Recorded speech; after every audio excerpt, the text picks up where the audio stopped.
Hey everyone, welcome back to the channel.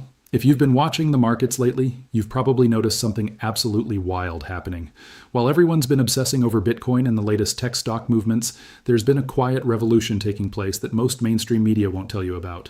Silver, yes, that shiny metal your grandparents might have collected, has been absolutely destroying both Bitcoin and tech stocks over the past year. And I'm not talking about a slight edge here. I'm talking about performance differences that will shock you. So let's dive into the numbers, because the data tells a story that might completely change how you think about your investment portfolio in 2026. Let's start with the headline numbers that nobody seems to be talking about. Silver rallied an incredible 143% in 2025. Think about that for a moment. If you had put $10,000 into silver at the start of last year, you'd be sitting on over $24,000 right now. That's not just a good year. That's a generational performance for any asset class. And here's what makes it even more remarkable. Silver finished 2025 up 151%, according to some measures, while Bitcoin actually ended the year down 7%. Let me repeat that, down 7%. The so-called digital gold, the asset that's supposed to protect you from inflation and currency debasement, finished the year in the red, while actual physical silver more than doubled. But it gets even more interesting when you look at where we are today in February 2026. Silver has continued its explosive run into the new year. Prices surged into the $90 to $110 range in late January, delivering roughly 53% gains year to date on top of that 50% rally we saw in 2025. Less than 9 months ago, silver was trading near $33 an ounce. The move since then has been absolutely vertical. Yes, we've seen a pullback recently with silver now trading around $78 to $79, but even after this correction, the gains are still astronomical. Now let's talk about Bitcoin, because this is where things get really fascinating. Bitcoin hit an all-time high above $126,000 back in October 2025. Everyone was celebrating. The crypto bulls were out in full force, and predictions of $200,000 Bitcoin by year-end were everywhere. But then something happened. Bitcoin dropped by more than $30,000 over the next couple of months and is now trading around $76,000 to $87,000, depending on when you're watching this. That's roughly 30% below its prior peak. And here's the kicker. During the same period that Bitcoin was struggling, gold reached new all-time highs above $4,500 and silver went parabolic. The divergence between these assets tells us something really important about what investors actually value during times of uncertainty. When real money is on the line and people are worried about the economy, geopolitical tensions, and the stability of the financial system, they're choosing physical metals over digital assets. This isn't just my opinion. This is what the market data is screaming at us. Now let's compare silver to tech stocks, because this is equally eye-opening. The Nasdaq Composite finished 2025 up about 21%, and the Nasdaq 100 was up about 20.2%. Those are solid gains, don't get me wrong, but they pale in comparison to silver's 143 to 151% rally. The computer and technology sector as a whole was up 27.8%, which beat the S&P 500's 20% gain. Even the top-performing individual tech stock, Micron Technology, posted returns of 239%. Impressive, right? But still well below silver's performance on a risk-adjusted basis when you consider the volatility. Here's what's even more telling. Some major tech names actually struggled in 2025. Adobe and Salesforce both declined roughly 20%. And even with all the artificial intelligence hype, many tech stocks are trading at nosebleed valuations that leave them extremely vulnerable to any kind of market correction. Palantir, for example, is trading at a price-to-earnings ratio of over 420. That's not a typo, 420 times earnings. Compare that to the structural demand driving silver, and you start to see why smart money might be rotating. So why is this happening? What's driving silver's incredible outperformance? The answer is actually pretty straightforward when you break it down. Silver has something that neither Bitcoin nor most tech stocks have, and that's genuine supply-demand fundamentals that are getting tighter by the day. Let's talk about the supply side first. The silver market is expected to remain in deficit for a sixth consecutive year in 2026, with a deficit of 67 million ounces. That means demand is exceeding supply by a massive margin, and this has been going on for years. Unlike Bitcoin, where you can just mine more if the price goes up, or tech stocks where companies can issue more shares, physical silver supply is constrained by real-world mining limitations. You can't just turn on a switch and produce more silver. Industrial demand is absolutely exploding.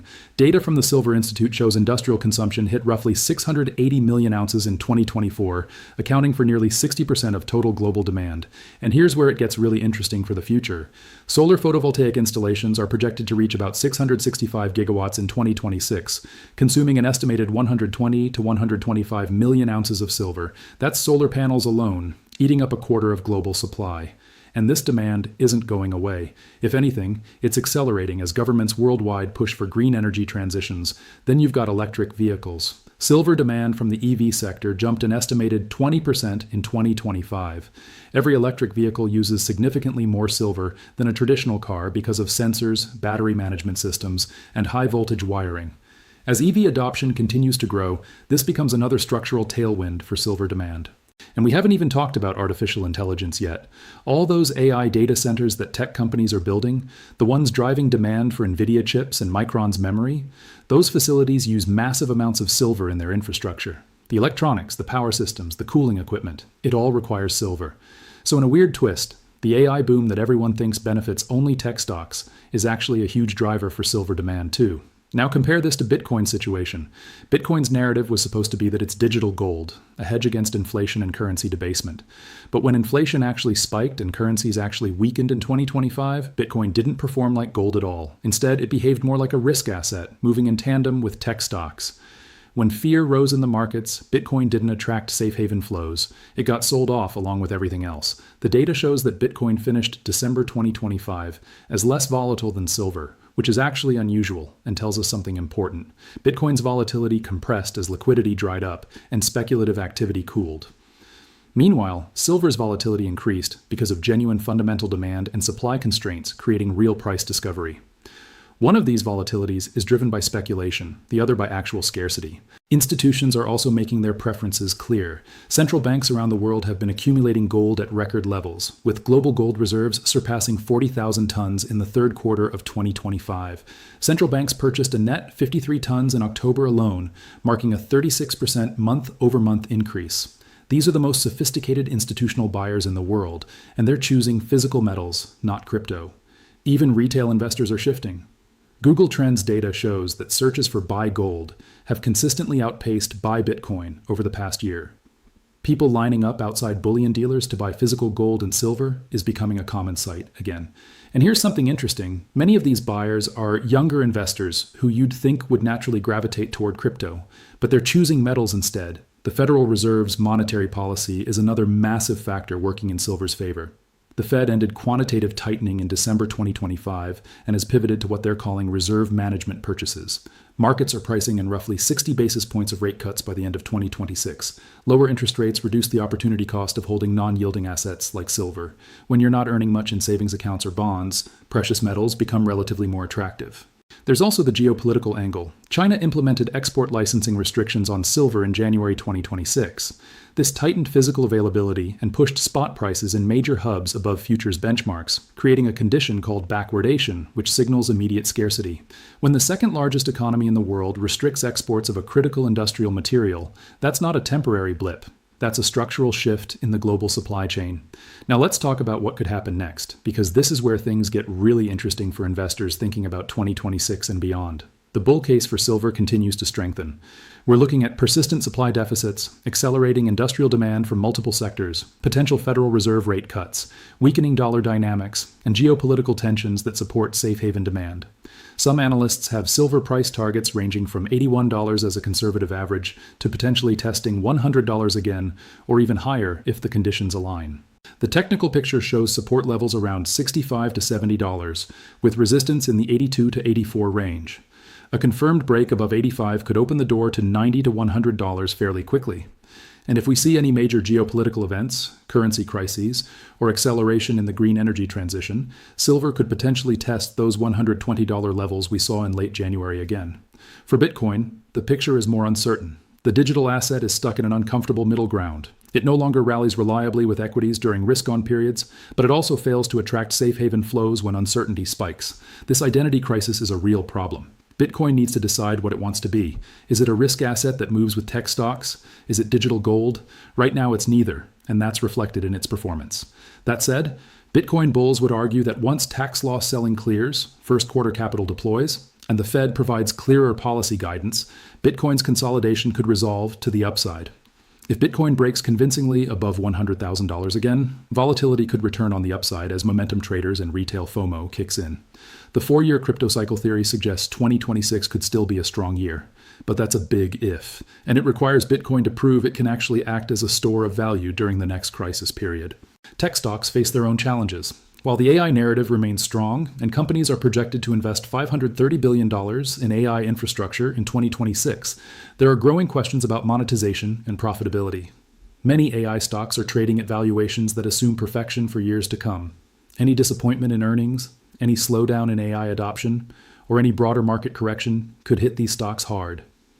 The Nasdaq's 21% gain in 2025 was solid, but it came with individual stock volatility and sector rotation that left many names behind. Here's what's really important to understand. This isn't about silver replacing Bitcoin or tech stocks in your portfolio. It's about recognizing that different assets serve different purposes and perform differently in different environments. What 2025 and early 2026 have shown us is that when macro uncertainty rises, when inflation remains sticky, when geopolitical tensions escalate, and when industrial demand is strong, physical commodities with real supply constraints can outperform speculative assets and even growth stocks.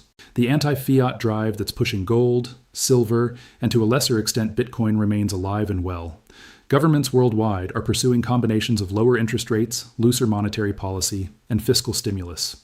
In that environment, hard assets tend to do well, but not all hard assets are created equal, and the market is showing us a clear preference for assets with both monetary and industrial value. Silver's dual nature as both an industrial commodity and a monetary metal gives it unique advantages. It benefits from the green energy transition, the AI build-out, the EV revolution, and traditional safe haven demand all at the same time. That's a pretty rare combination. If I had to summarize the key takeaway, it would be this. Don't let recency bias or narrative bias cloud your judgment about what's actually working in markets right now. The data is clear. Silver has massively outperformed both Bitcoin and tech stocks over the past year plus. That outperformance is driven by real, verifiable supply-demand dynamics, not just speculation or momentum. And those dynamics are likely to persist into 2026 and beyond. The question isn't whether silver can continue to outperform. The question is whether you're positioned to benefit from it. As we head deeper into 2026, pay attention to Federal Reserve policy decisions, industrial demand data, supply deficit reports, and geopolitical developments. These will be the key drivers. And remember, the best time to invest in an asset is usually before everyone else figures out what's happening, not after.